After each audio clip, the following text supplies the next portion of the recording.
Mill changed my cake message to cheers to 365 days of gold digging. Took photos of my reaction, then got furious when I exposed her biggest secret. I will try to keep this straightforward as possible. From the moment I met my mother-in-law, it was obvious that she had an issue with me. It wasn't just a matter of us not getting along or having different personalities, it was as if she instantly saw me as a threat.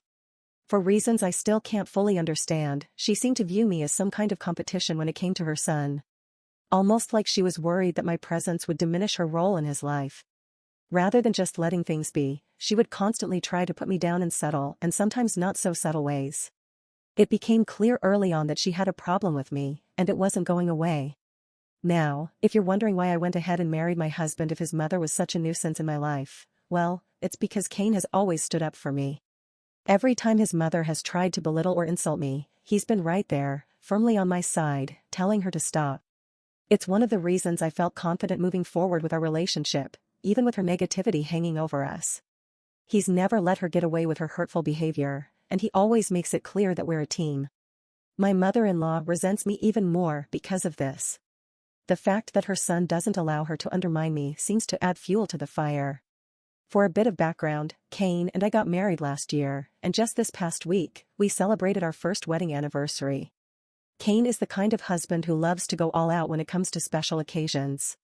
And he planned a really grand anniversary party for me. It was completely unplanned on my part. One didn't expect such a big celebration, but Kane had decided to invite all our friends and family, making sure it was going to be a memorable event. On the actual day of the anniversary, everything seemed to be going perfectly. However, there was a small hiccup. We received word that there had been a logistics issue with the cake, and it couldn't be delivered to the venue. Instead, it had to be picked up in person. The bakery was located pretty far away. And while Kane could have gone to get it himself, we didn't want him to be away for that long since he had worked so hard to plan the party and wanted to stay to greet guests. So, we decided to reach out to our family in a group text, asking if anyone would be willing to pick up the cake for us.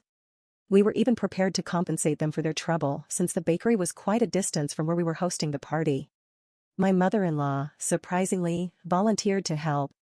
She assured us that she would take care of it and that she'd make sure to bring the cake to the party safely. Given the history between us, I was a little taken aback by her offer, but I appreciated her stepping in. When the time came and the party was in full swing, my meal arrived with the cake. She placed it on the table, and since everything seemed to be running smoothly at the time, neither Kane nor I thought to check the cake right away. We were caught up in greeting guests, mingling, and just enjoying the celebration.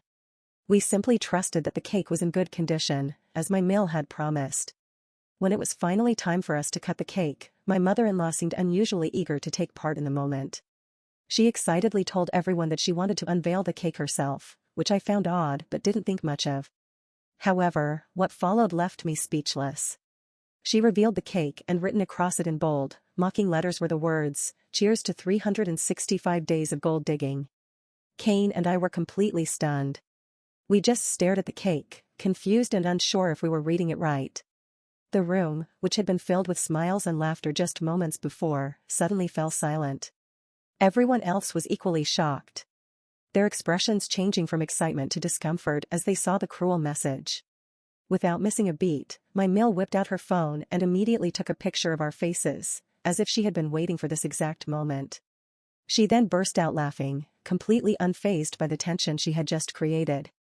Kane, visibly upset, asked her what the hell she was doing. I could see the anger rising in him as he tried to comprehend how his own mother could find the situation funny at first. My Mill seemed to brush it off casually, saying she just wanted to see our reaction when we read the cake. But Kane pressed her, asking whether she had deliberately had this written on the cake, and if so, what it even meant. That's when she shrugged and said, "Oh, come on, Kane, it's just a cake. You and your wife are way too tightly wound. Chill out. I just wanted to have a little fun. I thought it would be funny to put that message on the cake." I was completely humiliated at this point. I couldn't believe she would do something so mean-spirited, especially at an event meant to celebrate our marriage. I straight up asked her, who exactly was this supposed to be funny for? Because no one here seems to be laughing. My Mill, still trying to downplay the situation, rolled her eyes and insisted that I was overreacting, making it seem like I was the problem. She said I was turning a light-hearted situation into something bigger than it needed to be. According to her, the message on the cake was just a joke, a harmless jab aimed at me. But standing there, with everyone staring, I could tell that no one else saw it as a joke. It was a cruel attempt at humiliation, disguised as fun. My husband, clearly furious but trying to remain calm, turned to his mother and asked her why she would do something so hurtful. Without any hesitation, my Mill went on to say something that absolutely floored me. She said, "Well, I can't be the only one who's thought of her as a gold digger, can I? After all, she comes from a low-income family and is married into a wealthy one. I intended this as a prank, so don't get too upset about it now." I was completely horrified. I gasped audibly, and I could feel my face burning with embarrassment. I had never felt so humiliated, so exposed. It was like she had torn down every bit of dignity I had in front of our friends and family. I couldn't believe that she actually said that out loud. For a moment, I was completely speechless, unsure if I should cry or walk out. But before I could even process her words, Kane stepped in. Without missing a beat, he told his mother that she had crossed the line and needed to apologize immediately. His voice was firm, and it was clear he wasn't going to tolerate any further disrespect. He informed her that she had spoken too much and that if she didn't apologize to me then he would have no choice but to ask her to leave our house. I could see Mill's face harden as Kane stood his ground. She scoffed at him, acting as if his reaction was completely unreasonable. She looked around the room, clearly trying to gauge the reactions of the guests, before gesturing dramatically and saying, "Come on, Kane. You can't seriously be throwing me out over something so silly." Her dismissiveness only made things worse. Everyone in the room could feel the tension escalating, and it was becoming clearer by the second that this was no silly matter. It was a direct attack on me, disguised as a joke, and my husband wasn't going to let her get away with it. But she was acting like she was untouchable, thinking that Kane wouldn't dare ask her to leave in front of all our friends and family. But I could see in Kane's eyes that he was serious. He wasn't about to let her continue humiliating me, no matter how she tried to play it off. Also, I had absolutely had enough at that point. I stood by my husband and told my Mill that she needed to apologize right then and there, or she would have to leave our party. Instead of showing any remorse, Mill just rolled her eyes and said, "Okay, now this is getting overly dramatic. Let's just let this whole thing go. We don't even have to cut the cake if you're so upset about this." Her dismissiveness only made me angry. I scoffed and reminded her that this was our wedding anniversary cake, a cake that Kane had thoughtfully arranged to celebrate a special milestone in our marriage. This was supposed to be our moment, and she had hijacked it with a message that was completely inappropriate and hurtful. And to make matters worse, she was now acting like it was no big deal, refusing to take responsibility for it. I pointed all of this out to her, making it clear that she had crossed a major line. At that point, my mom and sister, who had both been watching everything unfold, stepped in to support me. They told Mill, politely but firmly, that what she had done was far from funny. It was deeply disrespectful and hurtful to me, and by extension, to Kane. Mill, who had clearly started to feel cornered, began to act even more defensively. She dramatically turned to the rest of the party guests and asked if they really thought she had done something so terrible. Some of the guests, thankfully, voiced their support for us. They agreed that what she had done was inappropriate, and I think hearing their reactions made her even more irritated. You could see her frustration building as she realized she wasn't going to get the validation she was hoping for. Finally, she rolled her eyes again and turned to me. With an exaggerated sigh, she said, "Fine, you want an apology? I'll give you one." But her apology was far from genuine. It was half-hearted at best, and after muttering a weak apology for writing the message on the cake, she immediately followed it up with more insults. She added that I needed to stop getting my panties in a bunch over a cake and that if I had let this slide, we could have laughed about this prank in the future, but that my oversensitivity ruined everything. It wasn't an apology at all, it was just another way for her to dismiss my feelings and make me feel small in front of everyone. She wasn't truly sorry, she was just trying to save face and continue making me feel like I was the problem. It was infuriating. At that point, I was beyond frustrated and hurt, so I told her exactly what I'd been holding in for too long. I reminded her, in front of everyone, that she needed to grow up and stop playing stupid pranks on people when she knew very well that this was one of the biggest reasons why her marriage had fallen apart, that they were why Phil had finally left her just 2 months ago. For context, Mill has a long history of pulling distasteful, thoughtless pranks on her family. Earlier this year, Phil had gone on his annual vacation with two of his male best friends from high school, something they had done for years. It was a simple trip, nothing extravagant, just a chance for the three of them to relax, catch up, and enjoy each other's company. These trips were special to Phil because he only saw his friends once a year, and it was a time he cherished. I had heard from Kane that over the years, Mill had a habit of pulling pranks to get Phil to come home quickly, even when there was no real reason for him to rush back. She had been warned by him multiple times to stop, and there was even one instance where Phil threatened to leave if she continued pulling these pranks. For a while, she had backed off, but then this year, she crossed the line again. Right before Phil's vacation, Mill had come down with the flu. Phil was genuinely concerned about her and offered to cancel his trip. But since the tickets were non-refundable and me and Kane had promised to take care of her while he was away, she insisted he go on vacation with his friends. Phil even told her he'd have his phone on him at all times and that she could call him if there was an emergency. He wanted to enjoy the trip but also ensure that Mill was okay. So he put every safeguard in place to make sure she was comfortable while he was away. Despite this, Mill pulled her most outrageous prank yet. Not even 2 days into Phil's vacation, Mill called him in the middle of the night, completely hysterical, hyperventilating, and telling him that she was experiencing all the symptoms of a heart attack. Phil, understandably terrified, urged her to call 911 immediately. But instead of doing that, Mill began going on about how much she loved him and how, if she were to die that night, he shouldn't grieve for too long and should move on with his life. Phil was in complete panic at this point, thinking he was about to lose his wife, and he immediately called us, urging Kane and me to go check on her as soon as possible. He was so worried that he said he was booking the first flight back home, cutting his trip short without a second thought. Kane and I were alarmed by Phil's panic, so we called Mill right away to let her know we'd be calling 911 to get her the medical attention she needed. But instead of agreeing to get help, Mill continued to act as if she was seriously ill, insisting that we come to her first before calling emergency services. It felt suspicious, but given the situation, we couldn't take any risks.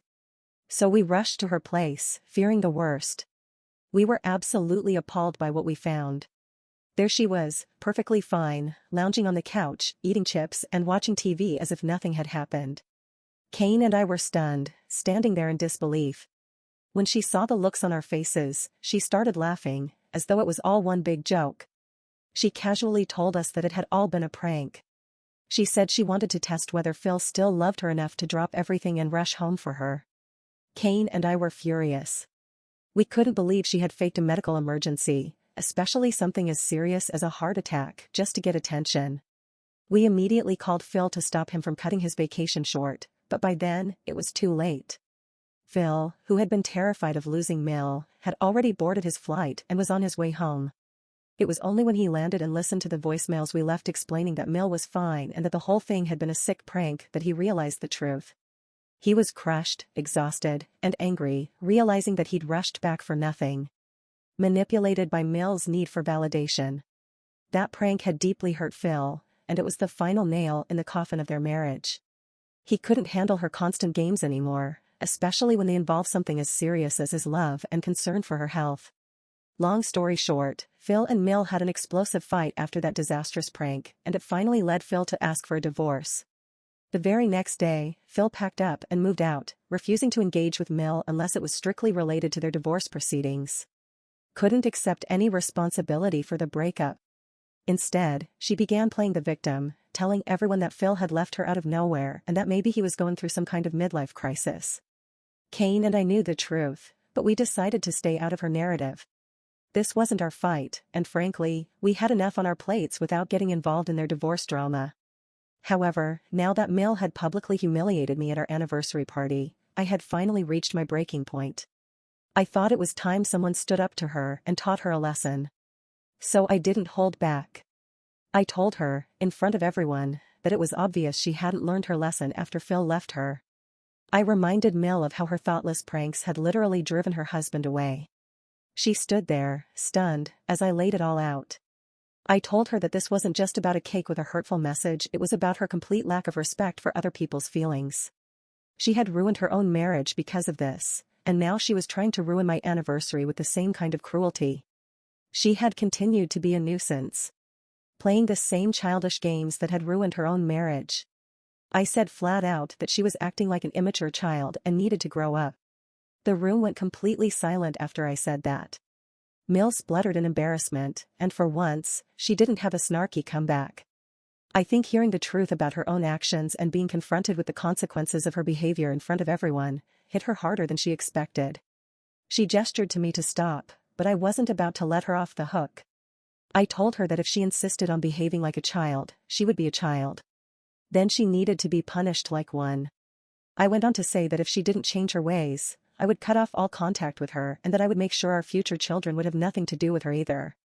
Hearing this, I could see some of the guests around us stifling laughter as I talked to her like I would berate a child, which only seemed to infuriate Mel even more.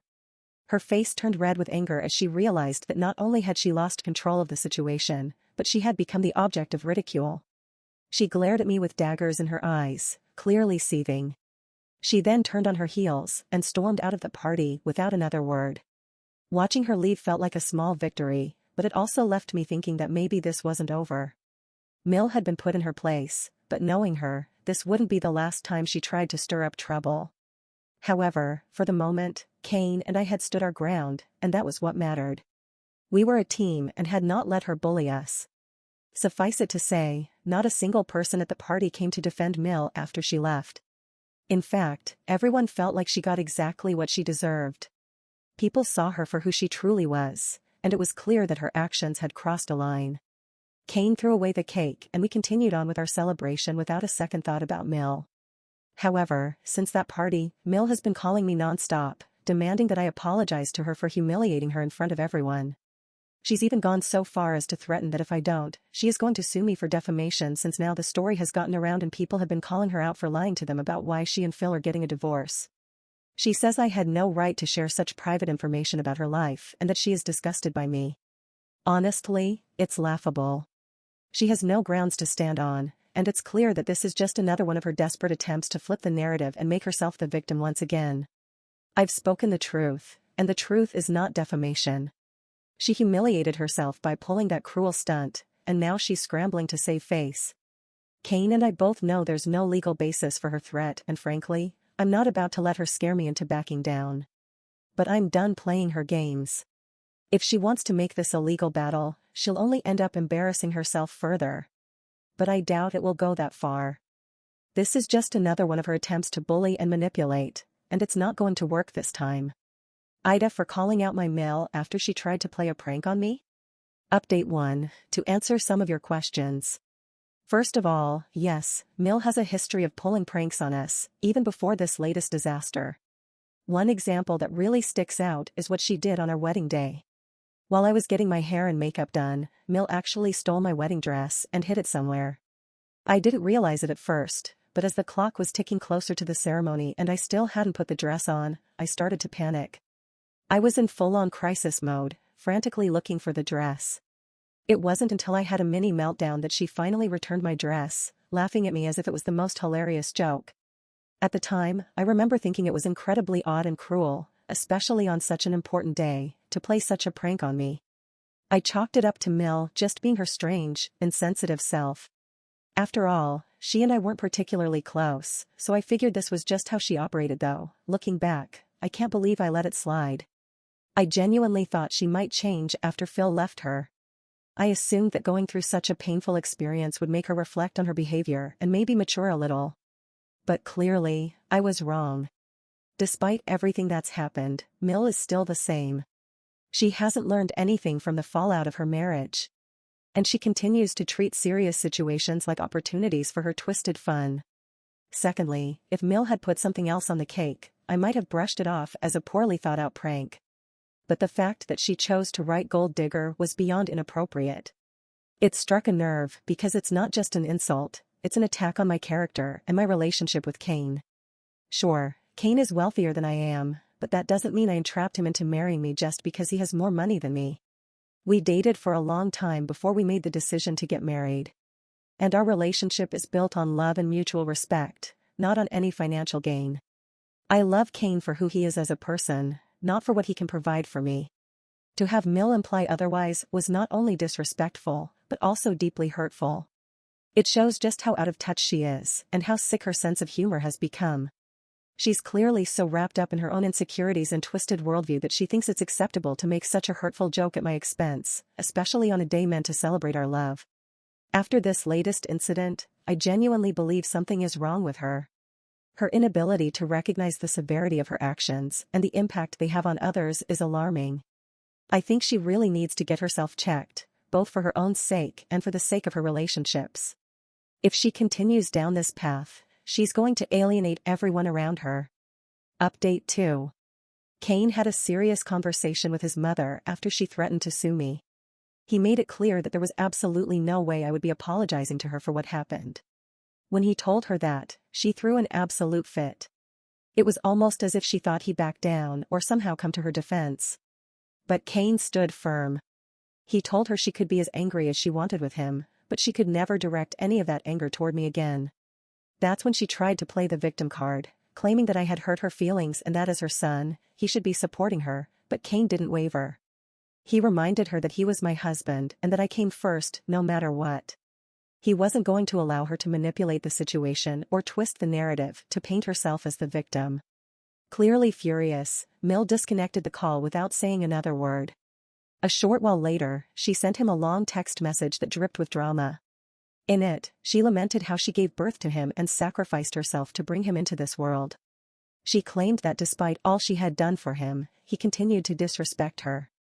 It was exhausting to read, as it reeked of guilt-tripping and manipulation. After he didn't respond to her message, she left me several voicemails claiming I was alienating her son during such a difficult time in her life. She insisted that all I needed to do was stay quiet about the prank she pulled. Once again, she accused me of being a gold digger, suggesting that this had been my plan all along to separate Kane from his family so I could have him all to myself. She threatened that she is eventually going to expose me for who I truly am. Honestly, at this point, she sounds bonkers. Both Kane and I realize that her refusal to acknowledge her own behavior and her attempts to manipulate us is just further evidence of how toxic this whole situation has become. I am really glad that my husband is committed to setting boundaries, and I couldn't be more grateful for his support. Together, we're determined not to let her toxic antics tear us apart. Update 3. It's been 3 months since our last update. Kane and I have officially had no contact with his mother. After her relentless harassment for weeks, we felt we had no choice but to block her. It's unfortunate that it has come to this, but she clearly isn't capable of understanding the damage she's caused. She never got the apology she wanted from me, and honestly, she never will. As for Phil, he did eventually find out about the cruel prank Mill had pulled on me during our anniversary. He had reached out to me after the incident to express his regret and told me how sorry he was that I had to deal with her antics. He shared that she had pulled similar stunts on him multiple times throughout their marriage, which is ultimately what broke down their marriage. Hearing this from him felt both validating and heartbreaking. It was a reminder that this was not just some isolated incident but part of a much larger pattern of behavior that had caused a lot of pain to everyone around Mill. Additionally, her continuous disregard for her actions is one of the main reasons why Phil couldn't attend our anniversary party, as he actively avoids attending events where my Mill will be present. Currently, Phil and Mill are going through a bitter divorce, and from what I gather, she's doing everything she can to make things harder for him. It's sad to see their relationship deteriorate like this, but it's also clear that Phil deserves to be free from her manipulation and toxicity. I genuinely hope he finds peace soon. He's been through so much. And no one should have to endure the kind of emotional games she plays. In the meantime, Kane and I are focusing on our life together, setting strong boundaries, and supporting each other. It's a shame that our family dynamics have become so complicated because of what Mill did, but we're committed to prioritizing our well-being and happiness. Thank you for watching. For more videos like this, remember to like and subscribe.